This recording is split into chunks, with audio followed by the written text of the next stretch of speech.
ഉന്നാവ് ബലാത്സംഗ കേസിൽ ബിജെപി മുൻ എംഎൽഎ കുൽദീപ് സെംഗാറിന് തിരിച്ചടി. ശിക്ഷ മരവിപ്പിച്ച ഡൽഹി ഹൈക്കോടതി ഉത്തരവ് സുപ്രീം കോടതി സ്റ്റേ ചെയ്തു. കേസിൽ എതിർഭാഗത്തിന് നോട്ടീസ് നൽകി. ഉന്നാവ് ബലാത്സംഗ കേസിൽ ബിജെപി മുൻ എംഎൽഎ കുൽദീപ് സിംഗ് സെൻഗാറിന് ജീവപര്യന്തം ശിക്ഷ മരവിപ്പിച്ച ഡൽഹി ഹൈക്കോടതി വിധിയാണ് സുപ്രീം കോടതി സ്റ്റേ ചെയ്തത്. ഉന്നാവോയിലെ സാഹചര്യം ഗുരുതരമാണെന്നും സെൻഗാറിനെ ജാമ്യത്തിൽ വിടരുതെന്നും സുപ്രീം കോടതി നിർദ്ദേശം നൽകി. ഹൈക്കോടതി വിധിക്കെതിരെ സിബിഐ നൽകിയ അപ്പീലിലാണ് കോടതി ഉത്തരവ്. ये बच्ची जो थी और इसका परिवार मुझसे ये रोज पूछ रहा था कि क्या अब हम अगले 5 मिनट जिंदा रहेंगे या नहीं रहेंगे. अब कम से कम मैं इन्हें ये बता सकता हूं कि आपके पास अभी बहुत छोटी सी रिलीफ मिली है.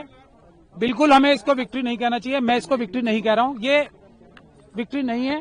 ये एक छोटा सा सांस लेने का मौका विक्टिम और उसको परिवार को मिला है. इसके अलावा इस फैसले को मैं कुछ भी नहीं देख सकता.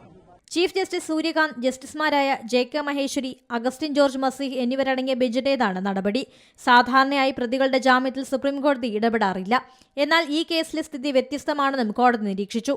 മറ്റൊരു കേസിൽ കുൽദീപ് സെൻഗാർ ജയിലിലാണ്. കേസിൽ വിശദമായ വാദം കേൾക്കേണ്ടതുണ്ടെന്നും അതുവരെ മോചിപ്പിക്കരുതെന്നും കോടതി നിർദ്ദേശം നൽകി. കേസിൽ കക്ഷി ചേരുന്നതിന് അതിജീവിതയ്ക്ക് കോടതിയുടെ പ്രത്യേകാനുമതി വേണ്ടെന്നും ചീഫ് ജസ്റ്റിസ് സൂര്യകാന്ത് അറിയിച്ചു. അതിജീവിതയ്ക്ക് നിയമസഹായം ഉറപ്പാക്കണമെന്നും നിർദ്ദേശിച്ചിട്ടുണ്ട്. 4 ആഴ്ചയ്ക്കകം മറുപടി പറയാൻ എതിർഭാഗത്തിന് നോട്ടീസ് നൽകി. അതിജീവിതയും അമ്മയും വിധി കേൾക്കാൻ കോടതിയിലെത്തിയിരുന്നു. സെൻഗാറിന്റെ ശിക്ഷ മരവിപ്പിച്ച ഡൽഹി ഹൈക്കോടതി വിധിക്കെതിരെ അതിജീവിതയും അമ്മയും ഡൽഹിയിൽ സമരം നടത്തിയിരുന്നു. National desk, C Malayalam news.